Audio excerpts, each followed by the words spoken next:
आजच्या क्रेडाई MCHच्या ठाणे प्रॉपर्टी एक्सपोमध्ये उपस्थित Ajay अशरजी, Jitu Mehtaji, Dominic Rommel, Asit राजन, महेश अग्रवाल, सचिन मिरानी, राजू भाई, नयन शाह, संजय भोईर, पराग मनोज, गौरव शर्मा, फयाज विरानी, सर्व मान्यवर, व्यासपीठावरील सर्व मान्यवर, सभी उपस्थित महानुभाव आणि उपस्थित सर्व एक्सपोमध्ये सहभागी झालेले विकासक आणि घर घ्यायला आलेले ग्राहक बंधू भगिनींनो, मी सगळ्यांचं मनापासून स्वागत करतो। मुझे लगता है ये 22 साल से शुरू है और 22 साल से ये MCHI क्रेडाई का ठाणे में एक हर साल आपकी बढ़ोतरी हो रही है, प्रगति हो रही है, आपका नाम हो रहा है और 22 साल से लगातार एकनाथ शिंदे भी लगातार हाजिरी दे रहा है। लेकिन 22 साल का इतना बड़ा लंबा सफर है, लेकिन मेरे को आपने रॉयल्टी नहीं दी। बिना रॉयल्टी का काम करने वाला एकनाथ शिंदे है इस महाराष्ट्र में। और मैं इतना ही कहूंगा की घर लेना, घर घेणं हे प्रत्येकाचं स्वप्न असतं। सगळ्यांनाच स्वप्न पूर्ण होता ऐसा नहीं, सभी का सपना पूरा होता ऐसी बात नहीं होती है। लेकिन अभी थाने में घर लेने की इच्छा सबकी होती है।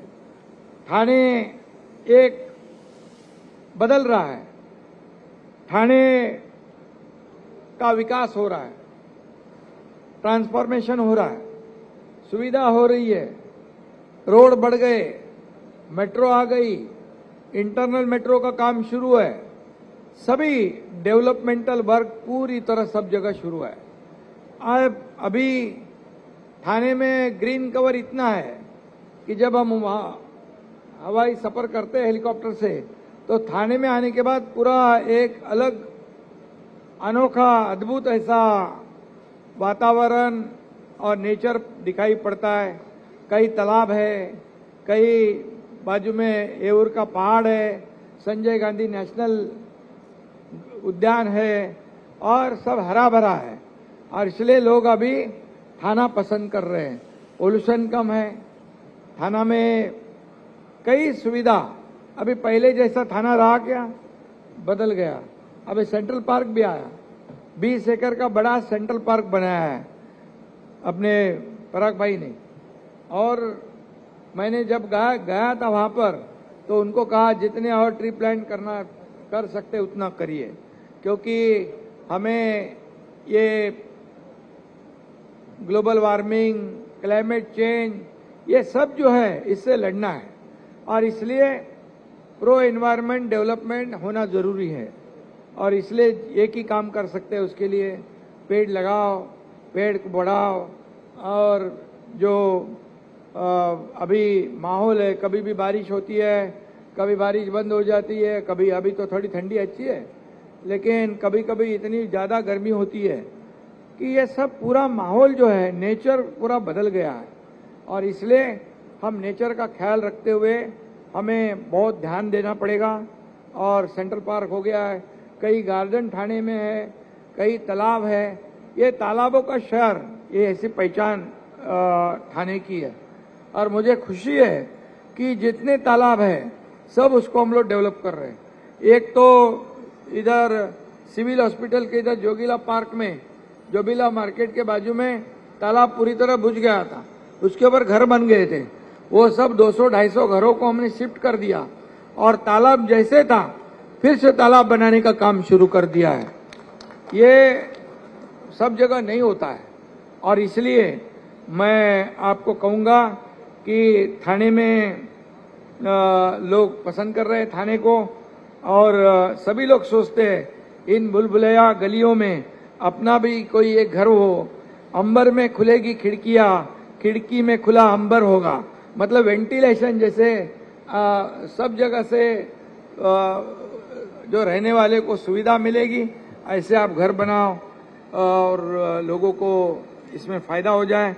यहाँ पर सब तरह के लोग हैं, घर देने वाले भी है, घर बनाने वाले भी है, और उसके लिए लोन देने वाली बैंक का भी है। ये सब लोग एक छत के नीचे आए हैं, और इसलिए सभी लोगों का घर का जो सपना है, अभी मुझे किसी ने बताया वो डोर का एक्सपर्ट है, कौन है वो, उसका नाम, हाँ, कल्प पटेल। एक एक का एक्सपर्टीज है हर काम में। लेकिन यहाँ पर देखो, जहाँ जो भी आते हैं, यहाँ पर हमारे कस्टमर आते हैं, ग्राहक आते हैं, उनको यहाँ पर घर पसंद करने का मौका भी मिलता है। हर तरह का घर है, एफोर्डेबल भी है, और जो लग्जरी भी है, जैसे जिसको चाहिए वैसे उसको घर मिलेगा। 30 लाख से 3 करोड़ तक ये यहाँ पर घर मिलते हैं, ये बड़ी बात है। अभी मुझे बताया जीतू भाई और डोमिनिक भाई ने कि जो हमारी लाडली बहना घर लेंगी तो हम उनको, गवर्नमेंट तो 1% देता है स्टैम्प ड्यूटी में, अभी आप लोग भी कुछ देने वाले हैं। बहुत बड़ा मतलब क्या है, शुरुआत अच्छी की है। लाडली बहना की वजह से सरकार पूरी तरह आया। मुझे कहा ये कौन सी लाट है महाराष्ट्र में, मैं बोला ये महालाट है, लाडली बहनों की महालाट है, इसलिए हमारी सरकार पूरे लैंडस्लाइड विक्ट्री हमारी सरकार को मिल गई। इसकी वजह जो हमारी लाडली बहनों ने बहुत मदद की, लाडले भाइयों ने भी की, लाडले किसानों भी की, सबने की, हमारे सीनियर सिटीजन है, उन्होंने सभी ने साथ दी। जब जो करना पड़ा, जब मैं मुख्यमंत्री था तब लाडली बहन योजना करा, लाडला भाई है, लाडला किसान है, लाडला यूथ है, लाडला सीनियर सिटीजन, सबके लिए एक इकोसिस्टम बनाई हमने। हम बोलते हैं ये सर्व सामान्य नागरिक की सरकार है, तो उसको फायदा तो होना चाहिए गवर्नमेंट।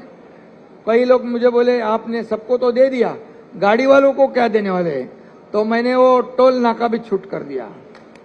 अभी टोल नाका मुंबई एंट्री पॉइंट में 5 टोल नाके बंद कर दिए। अच्छा है ना, सब सुविधा अच्छी मिली है ना आपको। तो सभी लोगों के लिए कुछ ना कुछ देने का काम सरकार ने किया। और जब मैं सीएम था तो आपको मालूम है, हम मेरे सहयोगी देवेंद्र जी, अजीत दादा, हम सब काम करते थे टीम बनकर। एक तरफ जितने प्रोजेक्ट है मुंबई में, कोस्टल रोड में देख गए आप लोग, कोस्टल रोड है, MTHL अटल सेतु है, उसमें गए हैं। कई ऐसे रोड है, कई प्रकल्प है, मेट्रो है, मुंबई की मेट्रो, ठाणे का मेट्रो, कई जगह काम बंद थे। हमारी सरकार, महायुति की सरकार आने के बाद तुरंत काम शुरू हो गए, काम आगे बढ़ गए।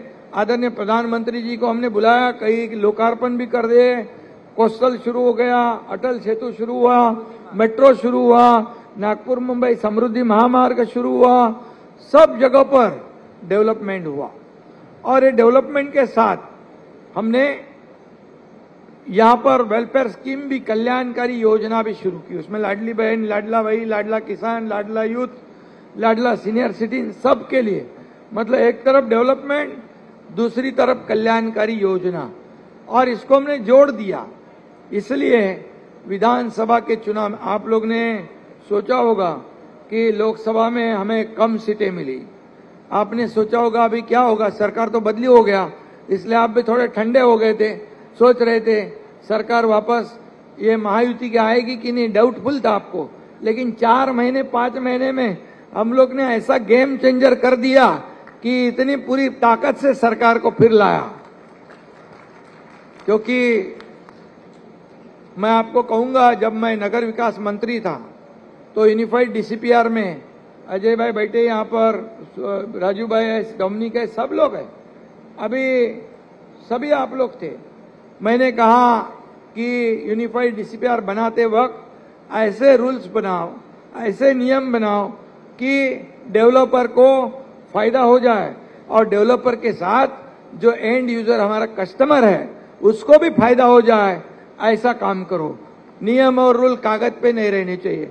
कई मीटिंग हो गई, और जब आप लोग 1 इंच के लिए लड़ते थे, बिल्डर लोग का कौन सा बालकनी, फ्लावर बेड, कबर्ड, मैं बोला सब छोड़ो, एकदम खेलो बिंदास एफएसआई में, तो फुल फ्री एफएसआई दे दिया। बराबर है जीतू भाई? अभी एफएसआई का कोई चिंता है तो?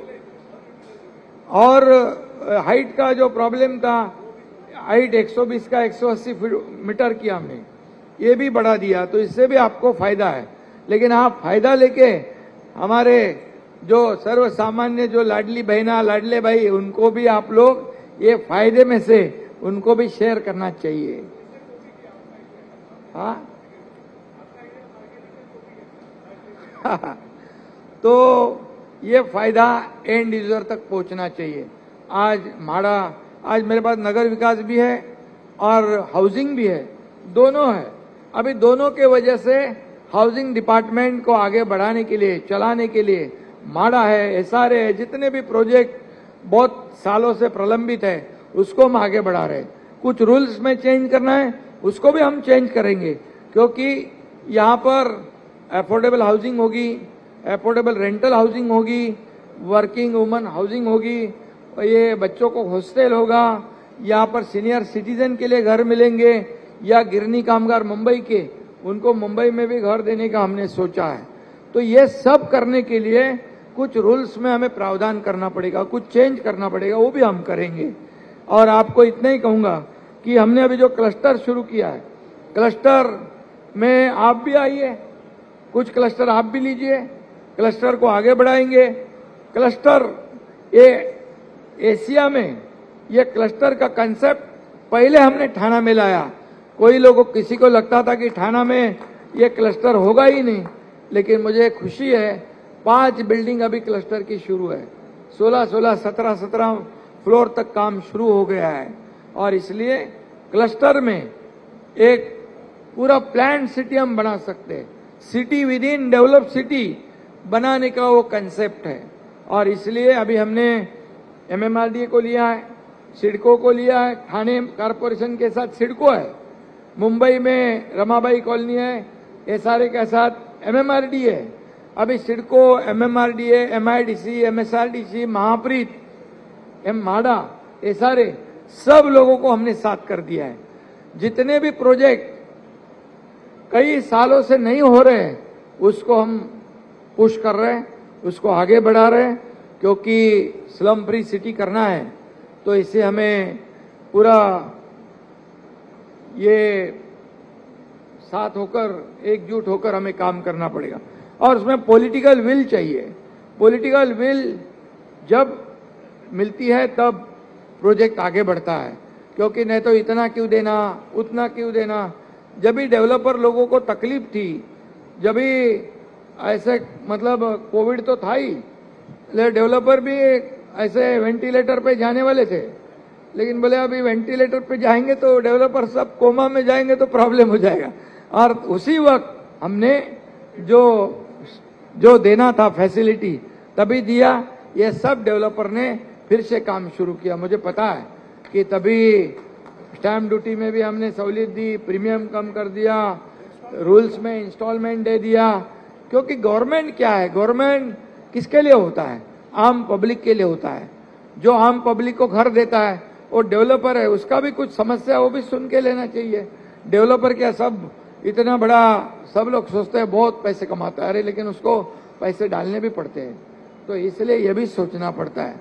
और इसलिए मैं इतना ही कहूंगा कि आपका जो कड़ाई एमसीएचआई ठाणे शहर में भी आपने डेवलपमेंट में भी आपने बहुत योगदान दिया है, कुछ ब्यूटिफिकेशन का काम भी आपने लिया है। और भी कमिश्नर के साथ बैठो कि आप थाने में कमा रहे हो, थाने में आपका व्यवसाय हो रहा है, बिजनेस हो रहा है, तो थाने शहर को कैसे हम बढ़ाएंगे, थाने शहर को और हम अभी आगे बढ़ाएंगे कैसे। अभी थाने में जो मुंबई से छेड़ा नगर से डायरेक्ट एलिवेटेड रोड बना रहे हैं हम, डायरेक्ट बाईपास खाड़ी की तरफ से सीधा निकलेगा, घोड़बंदर से गायमुख होके फाउंटेन होटल तक निकलेगा। मतलब ठाणे सिटी में बिल्कुल कोई ट्रैफिक नहीं होगी, सब गाड़ियां बाईपास से जाएगी। थाने में मेट्रो हो रहा है, थाने में रिंग रोड हो रही है, और थाने में जितने रोड है ये है वो उसको हम बना रहे हैं। थाने का ब्यूटिफिकेशन हो रहा है, उसमें भी आप लोग योगदान दीजिए। कोई सर्कल है, कोई मेडियन है, जो भी आपको ये करना है प्लांटेशन करना है, ब्यूटिफिकेशन करना है, उसमें कमिश्नर के साथ आप बैठिए और एमसीए चाहे क्रेडाई का भी योगदान उसमें होना जरूरी है।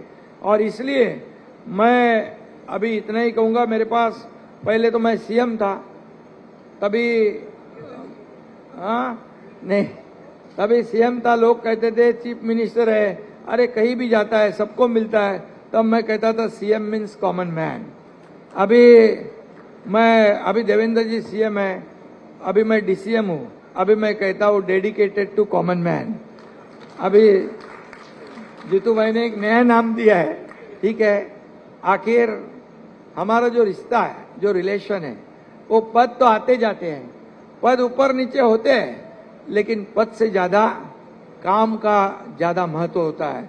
क्या काम करते हो आप, कैसे शहर को आगे बढ़ाते हो, कैसे राज्य को आगे बढ़ाते हो, राज्य का डेवलपमेंट कैसे होता है, ये स्टेट आगे बढ़ता है कैसे। ये स्टेट जो महाराष्ट्र जो है हमारा राज्य का ग्रोथ इंजिन है, और अभी थाने शहर भी हमारा, पहले थाने शहर को हम अलग समझते थे, अभी नंबर 1 सिटी हमें बनाने का है भारत में, और इसकी शुरुआत हो चुकी है। आदरणीय प्रधानमंत्री जी भी हमारे थाने में आके गए, और थाने शहर जो है, आज थाने में भी जो घर हम बना रहे, हाउसिंग के घर बना रहे, पीएम आवास बना रहे, क्योंकि सबको घर, ये आदरणीय प्रधानमंत्री जी का जो ड्रीम है, वैसे ही हमारा भी सोच है कि सबको घर होना चाहिए और अफोर्डेबल हाउसिंग होनी चाहिए। आज हमारे देश का नाम बढ़ रहा है, देश आगे बढ़ रहा है, और इसलिए हमारा भी जो उनके $5 ट्रिलियन में $1 ट्रिलियन का जो हमारा उसमें हमारी योगदान जो है, हमारी जिम्मेदारी है, हमें निभानी है। नीति आयोग ने तो कहा है कि मुंबई एमएमआर में $1 ट्रिलियन नहीं, $1.5 ट्रिलियन का पोटेंशियल है। इतना पोटेंशियल हमारे एमएमआर में है, और इसका फायदा हमें डेवलपमेंट में लाना है। और इसीलिए मैं आपको बहुत बहुत शुभकामनाएं देता हूं। और लाडली बहनों को तो आपने सहूलियत दिया है, बैंकों को भी मैंने कहा है कि जितना भी इनको आप सहूलियत दे सकते हैं, उनके नाम पे घर हो तो लेते हैं तो जितना भी सहूलियत देना है आप निश्चित रूप से देनी चाहिए। और ये 22वां हमारा प्रॉपर्टी एक्सपो है, ये बहुत बड़ा ऐतिहासिक है और हिस्टोरिक है। कई एक्सपो होते हैं 2-4 साल, 8-10 साल के बाद बंद हो जाते हैं, लेकिन लगातार 22 साल ये प्रॉपर्टी एक्सपो को आपने बनाए रखा है, इसलिए मैं आपको बहुत बहुत शुभकामनाएं देता हूं। और बाकी अभी चिंता करने की जरूरत नहीं, अभी मैं नगर विकास मंत्री भी हो और हाउसिंग मिनिस्टर भी हो, तो आपको डेवलपर लोगों को किसी बात की चिंता करने की जरूरत नहीं। लेकिन मेरी एक ही कंडीशन है कि आपको फायदा हो जाए, तो जो हमारा एंड यूजर जो है, हमारा जो कस्टमर है, हमारा ग्राहक है, उसको फायदा आप दिलाना चाहिए। इतना ही आपको कहूंगा। फिर एक बार बहुत बहुत शुभकामनाएं, धन्यवाद। जय हिंद, जय महाराष्ट्र। Ladies and gentlemen,